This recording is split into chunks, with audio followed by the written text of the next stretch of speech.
अरे मूर्ख, जन्मों से तू अपनी ही मनमानी करता चला आया है। यह जो भीतर जमा हुआ कठोर दाग है, यह केवल किसी साधारण वासना का नहीं, यह अहंग का दाग है, स्वच्छंदता का दाग है, अपने ही आग्रहों में उलझे रहने का दाग है। यह दाग अपने प्रयासों से नहीं छूटेगा, चाहे तू 12 महीने अपनी मन की साधना करता रहे, चाहे कितने ही उपाय कर ले, यह गांठ नहीं खुलेगी। पर एक बार, केवल एक बार, यदि तू अपने को पूरी तरह सदगुरु की आज्ञा में रखकर देख ले, तो अनुभव का स्वरूप ही बदल जाएगा। महीनों की मनमानी साधना जहां कुछ नहीं कर पाती, वहां एक रात्रि की पूर्ण समर्पण युक्त आज्ञा पालन भीतर की दशा को हिला सकता है। यह केवल समय की मात्रा का प्रश्न नहीं, यह दिशा का प्रश्न है। मन के पीछे चलते हुए साधना करना मानो उसी दाग को बार बार सहलाना है, और गुरु वचन में चलना उस दाग पर सीधा प्रहार करना है। सारा खेल इसी मन का है। मन मान ले तो गुरु वचन अमृत है, मन न माने तो वही वचन असहज लगने लगते हैं। मन यदि अपने को ही मार्गदर्शक बना ले तो सदगुरु भी दूर लगने लगते हैं। इसलिए जीवन के परम लाभ के लिए आवश्यक है कि संतों के वचन को केवल सुनकर न छोड़ा जाए, बल्कि उन्हें भीतर उतारा जाए। जब एक बार यह निश्चय दृढ़ हो जाए कि अब अपने अनुसार नहीं, केवल आज्ञा के अनुसार चलना है, तब भीतर एक नई शक्ति जन्म लेती है। यह कोई जटिल साधना नहीं दिखती, यह तो साधारण चेष्टा प्रतीत होती है, पर उसी साधारणता में हृदय की मलिनता गलने लगती है। कभी कभी देखने में कठोर साधन भी मन को पुष्ट करते रहते हैं, क्योंकि उनमें करने वाले का भाव जीवित रहता है। पर गुरु की कृपा से प्राप्त साधन, चाहे वे कितने ही सहज क्यों न हो, भीतर का आवरण धोने लगते हैं। जब कोई केवल सेवा में, आज्ञा में, समर्पण में जीता है, तो ज्ञान अपने आप प्रकट हो जाता है।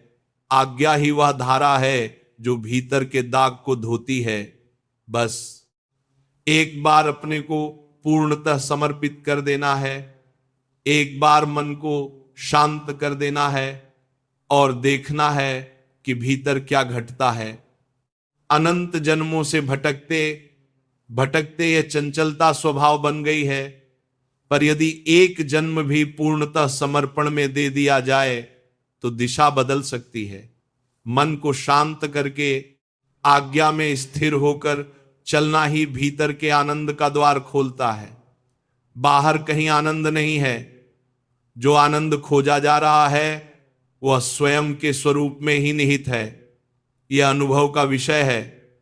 चाहे जहां घूम लिया जाए, चाहे कितनी सभाओं में चला जाए, जब तक भीतर लौटना नहीं होता तब तक आनंद अधूरा रहता है। अंतर्मुखता में प्रवेश होते ही अनुभव बदलने लगता है।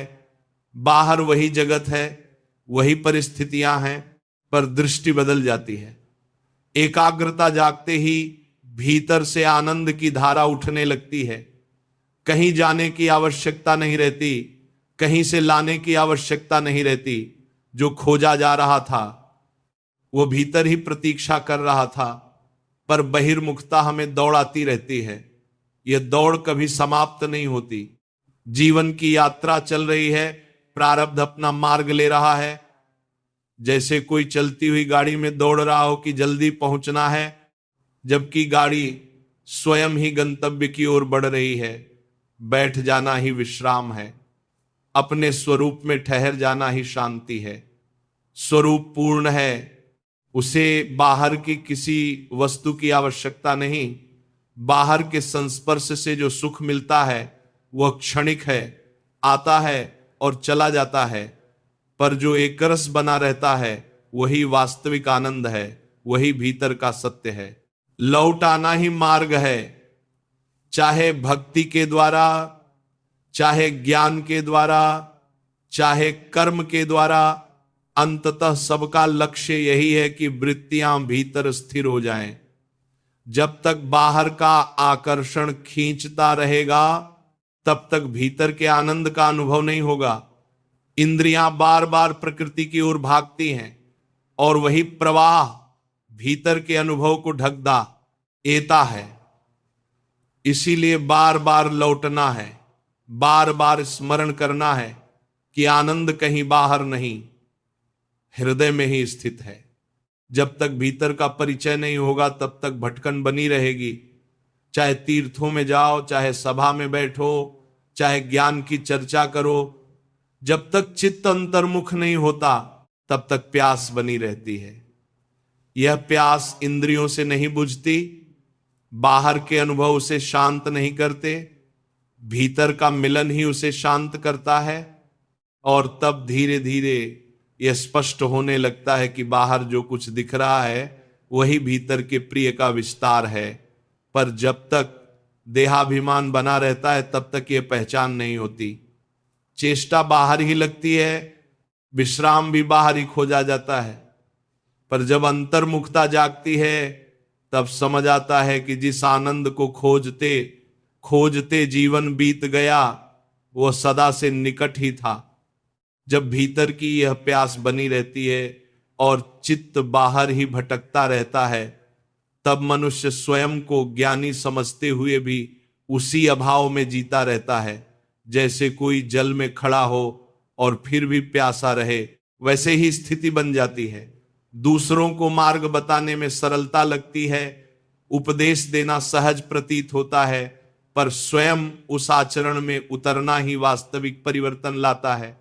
जब तक जो जाना है वह जिया नहीं गया तब तक भीतर की मलिनता जस की तस बनी रहती है। यह देहाभिमान ही उस प्यास को बढ़ाता है, क्योंकि चित्त का केंद्र बाहर ही बना रहता है। मनुष्य बाहरी व्यवहार में व्यस्त रहता है, स्वयं को साधना में लगा हुआ मानता है, पर भीतर की वृत्ति विषयों में विश्राम खोजती रहती है। यही कारण है कि राग, द्वेष, मान, अपमान, सुख, दुख बार बार मन को विचलित करते हैं। भीतर का केंद्र स्थिर नहीं होता। जैसे कोई धोबी जल में खड़ा होकर भी अपनी प्यास न बुझाए और केवल दूसरों के वस्त्र धोता रहे, वैसे ही स्थिति बन जाती है। जब जीवन उपदेशों में बीतता है पर आत्माचरण में नहीं उतरता, ज्ञान की बातें हो, वैराग्य की चर्चा हो, भक्ति की अभिव्यक्ति हो, यदि जीवन में वही प्रवाह न बने तो भीतर का दाग बना रहता है। शरीर के प्रति आसक्ति सूक्ष्म रूप से मन को बांधे रखती है।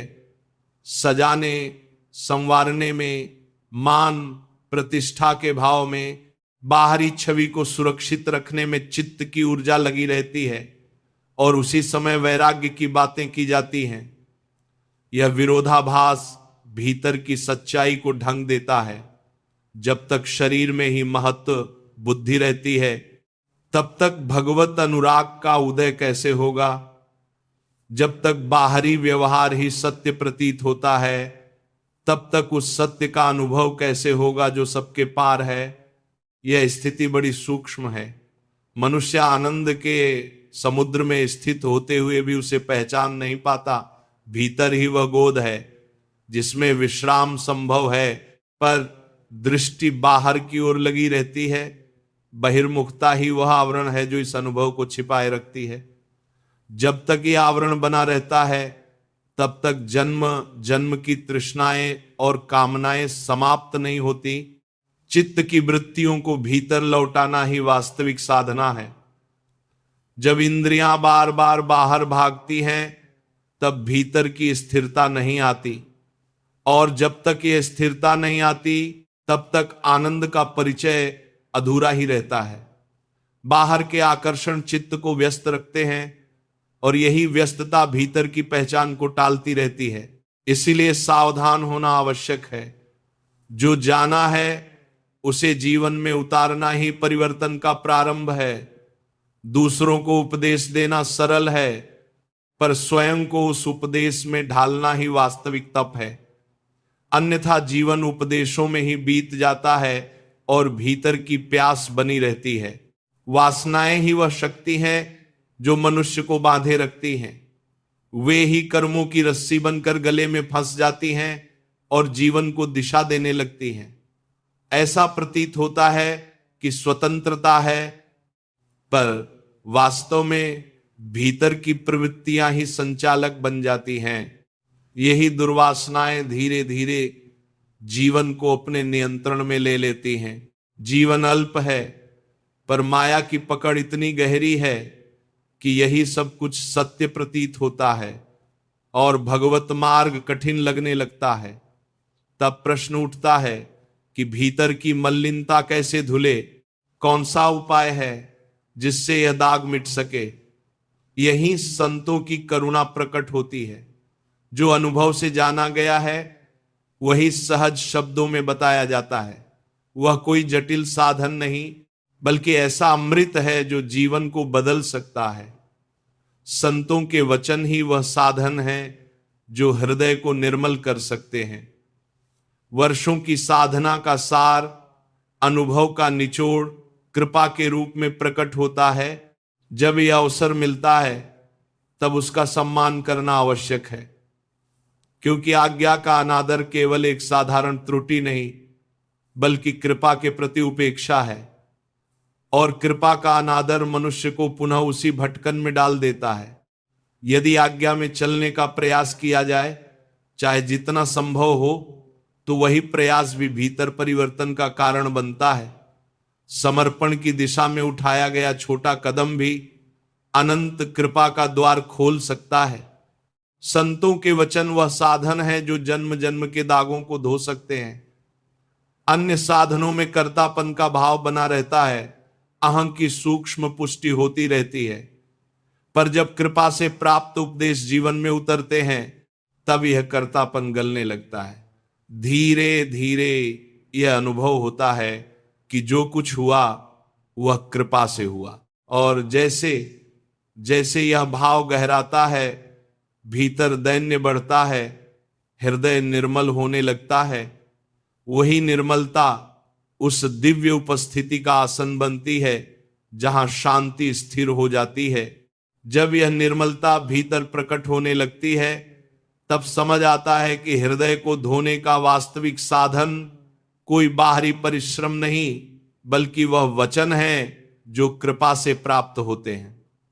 संसार में जो आकर्षण वस्तुओं, व्यक्तियों और स्थानों के प्रति बना रहता है, वही तो गह भोग का भाव, कर्ता होने का भाव, अनुभव करने वाले होने का भाव, यही सबसे गहरी मलिनता है। संतों की कृपा से विवेक जागृत होता है और उसी विवेक से ये पकड़ ढीली होने लगती है। राग द्वेष की गांठें खुलने लगती हैं और भीतर हल्कापन आता है। पर केवल सुनना पर्याप्त नहीं, वचन को जीवन में उतारना ही उसका सम्मान है। सत्संग सुनकर भी यदि मन अपनी मनमानी करता रहे तो भीतर वही द्वेष और वही भोग दृष्टि बनी रहती है। जिसको देखकर द्वेष होता है वही तो उस प्रिय का ही रूप है। जिसको भोग की दृष्टि से देखा जाता है वही उसी का विस्तार है। जब दृष्टि मलिन रहती है तब प्रेम कैसे प्रकट होगा। जिसको पूजने की आकांक्षा है उसी के प्रति दोष दृष्टि रखकर भीतर का मिलन कैसे संभव होगा। चराचर में वही व्यापक है। इस समझ के बिना साधना का प्रवाह बाहर ही घूमता रहता है। संतों के वचन उस साबुन की भांति हैं जो जन्मों की तृष्णा और वासनाओं के दाग को धो सकते हैं। अन्य साधनों में करने का भाव जीवित रहता है और वही अहं को पुष्ट करता है। कर्तापन की यह भावना भीतर जमी रहती है कि मैं कर रहा हूं, मैं साधना कर रहा हूं। यही सूक्ष्म मूढ़ता हृदय को ढंकती है। पर जब कृपा से यह अनुभव होता है कि सब कुछ उनकी दया से ही संभव हुआ, तब अहं गलने लगता है। भीतर यह भाव आता है कि यदि कृपा न होती तो विषयों में ही जीवन बीत जाता।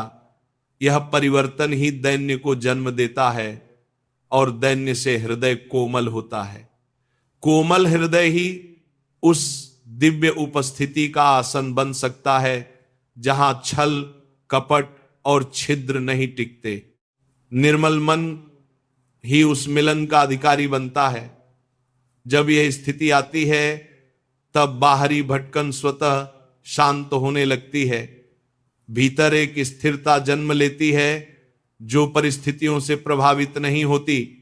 वही स्थिरता वास्तविक विश्राम है। जीवन की यह दिशा तभी संभव होती है जब आज्ञा का सम्मान किया जाए। अवज्ञा का परिणाम केवल बाहरी विचलन नहीं, बल्कि भीतर की यात्रा में बाधा बनता है। जब कृपा के अवसर को अनदेखा किया जाता है, तब कर्मों का जाल फिर से बांध लेता है, और तब वही भोग की अनिवार्यता सामने आती है जिसे टाला नहीं जा सकता। इसलिए जितना संभव हो आज्ञा के अनुसार चलने का प्रयास ही पर्याप्त है। पूर्णता की अपेक्षा नहीं, दिशा की आवश्यकता है। समर्पण का भाव ही वह द्वार खोलता है जहां क्षमा, कृपा और मोक्ष का प्रवाह है। हृदय के दाग बाहरी प्रयासों से नहीं, बल्कि उस कृपा से मिटते हैं जो संतों के माध्यम से प्राप्त होती है। वही कृपा कर्तापन को गलाती है, अहं को पिघलाती है, और भीतर ये अनुभूति जगाती है कि जो कुछ भी शुद्ध हुआ वो अपने प्रयास से नहीं, बल्कि उनकी करुणा से हुआ। और जैसे जैसे यह अनुभूति गहराती है, वैसे वैसे भीतर का आसन निर्मल होता जाता है। वही निर्मलता उस उपस्थिति के लिए स्थान बनाती है जहां शांति स्थिर होती है, जहां मन को अपना ठिकाना मिल जाता है, जहां छल और आडंबर का कोई स्थान नहीं रह जाता। जब मन को यह ठिकाना मिलने लगता है, तब यह भी स्पष्ट होने लगता है कि केवल बातें करने से कुछ नहीं बनता, शब्दों से प्रेम नहीं उपजता, न ही केवल चर्चा से तृप्ति मिलती है। जैसे कोई जानता हो कि कपड़े का दाग कैसे मिटाया जाता है, पर अपने ही वस्त्रों को गंदा रहने दे, तो वह ज्ञान किस काम का। दूसरों को मार्ग बताना सहज है, पर स्वयं उस मार्ग पर चलना ही जीवन का वास्तविक परिवर्तन है। यदि जाना हुआ आचरण में न उतरे तो जीवन व्यर्थ ही बीत जाता है। वासनाएं ही वह शक्ति हैं जो मनुष्य को अपने हाथों बेच देती हैं। वे ही कर्म की रस्सी बनकर गले में फंस जाती हैं। मनुष्य सोचता है कि वह स्वतंत्र है, पर वास्तव में वही वासनाएं उसे खींचती रहती हैं। शास्त्र विरुद्ध प्रवृत्तियां धीरे धीरे फांसी की तरह कसती जाती हैं। जीवन अल्प है, पर माया का आकर्षण इतना गहरा है कि वही सब कुछ सत्य प्रतीत होता है और भीतर की यात्रा कठिन लगने लगती है। हृदय को स्वच्छ करने का उपाय खोजते खोजते मनुष्य थक जाता है। तब समझ में आता है कि यह कार्य बाहरी साधनों से नहीं होगा। जिस प्रकार मलिनता के लिए उचित साधन चाहिए, वैसे ही हृदय के दाग के लिए भी एक विशिष्ट उपाय चाहिए। यह उपाय अनुभव से जन्मा है और संतों के पास सुरक्षित है। वही वचन जो अनुभूति से निकले हैं, वही जीवन को धो सकते हैं। जो वर्षों की साधना से जाना गया, वह करुणा से सहज रूप में बताया जाता है। यदि उसे ग्रहण कर लिया जाए तो वही क्षण परिवर्तन का प्रारंभ बन सकता है, पर यदि उस कृपा को अनदेखा किया जाए तो उसका परिणाम भी सामने आता है। आज्ञा का उल्लंघन केवल बाहरी त्रुटि नहीं, बल्कि भीतर की यात्रा में अवरोध है। कभी कभी ऐसा भी होता है कि कृपा का आश्रय लेकर भी मन अपनी ही दिशा में चलता रहता है। सेवा करते हुए भी भीतर की वृत्ति स्वतंत्र रहती है, और तब परिणाम यह होता है कि बाहरी निकटता होते हुए भी भीतर दूरी बनी रहती। कृपा के बिना वह दूरी मिटती नहीं, और अवज्ञा का प्रभाव जीवन में बाधा बनकर प्रकट होता है। फिर भी करुणा का प्रवाह बना रहता है। वही कृपा अंततः मुक्त भी करती है, पर यह स्मरण आवश्यक है कि कृपा का अनादर करने से जीवन को अपने कर्मों का भार उठाना ही पड़ता है, और यदि आज्ञा का सम्मान किया जाए चाहे जितना संभव हो तो वही प्रयास कृपा को आकर्षित करता है। संतों के पास वही साधन है जो हृदय को निर्मल कर सकता है, वही दाग जो जन्मों से जमा है, वही आकर्षण जो बार बार विषयों की ओर खींचता है, वही भोग का भाव जो भीतर जड़ जमाए बैठा है। यह सब उसी कृपा से गल सकता है। जब वचन को जीवन में उतारा जाता है तब विवेक प्रकट होता है। विवेक से राग और द्वेष ढीले पड़ते हैं, और जब यह पकड़ ढीली होती है तब भीतर का बोझ हल्का होने लगता है। साधना का सार यही है कि जो सुना गया है वह जिया जाए, अन्यथा सुनना भी एक प्रकार की आदत बन जाता है। शब्दों का संग्रह होता रहता है पर भीतर परिवर्तन नहीं आता, और तब वही द्वेष, वही दोष दृष्टि, वही भोग दृष्टि बनी रहती है। जिसको देखकर आकर्षण या विरोध उत्पन्न होता है वही उस प्रिय का ही विस्तार है। जब तक यह समझ नहीं आती तब तक प्रेम का अनुभव अधूरा रहता है। चराचर में वही व्यापक है। यदि दृष्टि मलिन रहेगी तो वही व्यापकता छिपी रहेगी। संतों के वचन ही वह साधन है जो इस मलिनता को धो सकते हैं। अन्य साधनों में कर्तापन की छाया बनी रहती है, पर कृपा से प्राप्त उपदेश में समर्पण की दिशा मिलती है। और जब समर्पण बढ़ता है तब यह अनुभव होने लगता है कि जो कुछ भी शुद्ध हुआ वो अपने प्रयास से नहीं बल्कि उनकी करुणा से हुआ। यही भाव अहंग को गलाता है, यही दैन्य को जन्म देता है, और यही निर्मलता उस उपस्थिति का आसन बनती है जहां शांति स्थिर हो जाती है, जहां मन को अपना विश्राम मिल जाता है। जब यह विश्राम भीतर उतरने लगता है तब जीवन की दिशा सूक्ष्म रूप से बदल जाती है। अब साधना बाहरी परिश्रम का विषय नहीं रह जाती बल्कि भीतर की सजगता का प्रवाह बन जाती है। जितना सुना गया है उतना जीने की चेष्टा ही मार्ग बन जाती है। यह चेष्टा पूर्णता की नहीं बल्कि सत्यता की होती है। भीतर यह जागृति बनी रहती है कि जिसको खोजा जा रहा है वही सब रूपों में विद्यमान है, और उसी के प्रति दृष्टि को शुद्ध करना है। यदि सुनकर भी व्यवहार में द्वेष बना रहे, यदि भोग दृष्टि बनी रहे, यदि दोष दृष्टि बनी रहे, तो यह स्मरण दिलाता है कि अभी वचन भीतर उतरे नहीं हैं। क्योंकि जहां प्रेम है वहां दोष नहीं टिकता, जहां समर्पण है वहां विरोध नहीं रहता। जिसको पूजने का भाव है उसी के प्रति अवमानना कैसे रह सकती है। जब यह विरोधाभास दिखने लगता है तब भीतर परिवर्तन की आवश्यकता स्पष्ट होती है। साधना का सार यही है कि दृष्टि को बदलना है। जो बाहर दिख रहा है उसी में प्रिय की झलक पहचाननी है। यह पहचान केवल विचार से नहीं बल्कि निरंतर स्मरण से आती है। बार बार चित्त को उसी भाव में लौटाना होता है। यही अभ्यास धीरे धीरे राग और द्वेष की जड़ को ढीला करता है। जब यह ढीलापन आता है तब भीतर हल्कापन बढ़ता है, कर्तापन का भाव कम होने लगता है। यह अनुभव होने लगता है कि जो भी परिवर्तन हो रहा है वह किसी व्यक्तिगत प्रयास का परिणाम नहीं बल्कि कृपा का स्पर्श है। यही भाव अहंकार को पिघलाता है। जहां मैं कम होता है वहां दैन्य प्रकट होता है। दैन्य से हृदय कोमल होता है, कोमलता से निर्मलता आती है, और निर्मलता उस उपस्थिति का आसन बनती है जहां छल कपट और दिखावा नहीं टिकते। वहां मन शांत होता है, स्थिर होता है, और वही स्थिरता वास्तविक संतोष का आधार बनती है।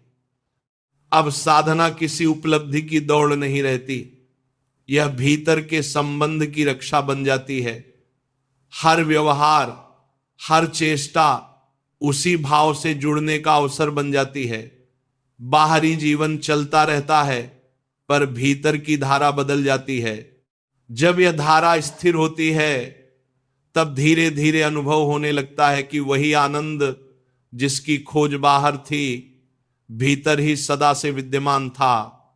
यह अनुभव शब्दों से नहीं बल्कि जीने से प्रकट होता है और तब यह स्पष्ट हो जाता है कि समस्त प्रयास केवल उसी के लिए थे, उस निर्मलता के लिए जहां मन को अपना घर मिल सके, जहां शांति स्थिर हो सके, जहां प्रेम सहज रूप से बह सके। जब प्रेम सहज रूप से बहने लगता है तब साधना कोई अलग कर्म नहीं रहती बल्कि जीवन का स्वभाव बन जाती है। जो पहले प्रयास था वह अब सहजता में बदलने लगता है। भीतर यह अनुभव दृढ़ होने लगता है कि वास्तविक परिवर्तन शब्दों या संकल्पों से नहीं बल्कि निरंतर स्मरण और आचरण से आता है। उन्नत तभी सार्थक होता है जब वह जीवन के प्रवाह में उतर जाए। धीरे धीरे यह दिखने लगता है कि संसार का आकर्षण पहले जैसा प्रभाव नहीं डालता। वस्तु, व्यक्ति और परिस्थितियां वही हैं, पर उनके प्रति भीतर की पकड़ ढीली हो जाती है। जो पहले आवश्यक लगता था अब उतना निर्णायक नहीं प्रतीत होता। यह विरक्ति किसी दबाव से नहीं आती बल्कि एक गहरे संतोष से जन्म लेती है। जब भीतर का संबंध जागृत होता है तब बाहर की अपेक्षाएं स्वाभाविक रूप से हल्की हो जाती हैं। यह परिवर्तन अहंकार को भी रूपांतरित करता है। पहले जहां कर्तापन का भाव था वहां अब कृतज्ञता का भाव आने लगता है। यह अनुभव होता है कि जो भी साधना का पथ दिखा, जो भी दिशा मिली, वह अपने प्रयास का परिणाम नहीं बल्कि अनुकंपा का फल है। यही कृतज्ञता दैन्य को पुष्ट करती है और दैन्य से हृदय में वह स्थान बनता है जहां कोई आडंबर नहीं रह जाता। अब जीवन का प्रत्येक क्षण उसी स्मरण से जुड़ने का अवसर बन जाता है। व्यवहार चलता है, दायित्व निभते हैं, पर भीतर की धारा विचलित नहीं होती। यह स्थिरता बाहरी उपलब्धियों से नहीं बल्कि उस आंतरिक आश्रय से आती है जहां मन को विश्राम मिला है। इस विश्राम में ही वह आनंद प्रकट होता है जो पहले खोजा जा रहा था। यह आनंद किसी घटना पर निर्भर नहीं, किसी परिस्थिति पर आधारित नहीं। यह निरंतर है क्योंकि इसका स्रोत भीतर है। और तब यह समझ पूर्ण होती है कि समर्पण ही वह द्वार था जिसे खोलना आवश्यक था। आज्ञा में चलना ही वह साधन था जिसने भीतर की मलिनता को धोया। वचन को जीवन में उतारना ही वह प्रक्रिया थी जिसने मन को स्थिर किया। अब यात्रा बाहर से भीतर की ओर पूर्ण हो चुकी प्रतीत होती है। जो पहले खोज था वह अब अनुभव बन चुका है, जो पहले प्रयास था वह अब सहजता है और जो पहले लक्ष्य था वह अब स्वभाव बन गया है।